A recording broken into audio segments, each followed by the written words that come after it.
দুইটার সময় তওবা করে লাভ নাই। একটা হচ্ছে মৌতের যন্ত্রণা শুরু হয়ে গেলে, মৃত্যুর যন্ত্রণা শুরু হয়ে গেলে আগে পা থেকে শুরু হয়ে আস্তে আস্তে গলার দিকে আসে।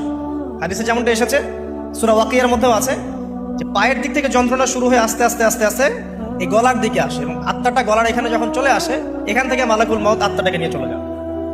এবং চোখ দিয়ে তাকিয়ে থাকে মানুষ, রুহটা চলে গেলে মানুষ চোখ দিয়ে তাকিয়ে থাকে। দেখবেন এই কারণে মৃত ব্যক্তি তাকিয়ে থাকে, চোখ খোলা থাকে। এবং তখন আসমান থেকে সিঁড়ি নামিয়ে দেওয়া হয়, ওই সিঁড়িতে করে আত্মা চলে যাচ্ছে, ও তাকিয়ে দেখে যে আত্মা চলে যাচ্ছে। এবং মানুষ মারা যাওয়ার পরে চোখ জীবিত থাকে অনেকক্ষণ। মেডিকেল সায়েন্স যারা পড়েছে তাদেরকে জিজ্ঞাসা করবে, মানুষ ডেড হয়ে গেলেও চোখ দেখবেন আরো কয়েক ঘন্টা, হয়তো আরো নির্দিষ্ট একটা সময় পর্যন্ত চোখটা কিন্তু জীবিত থাকে।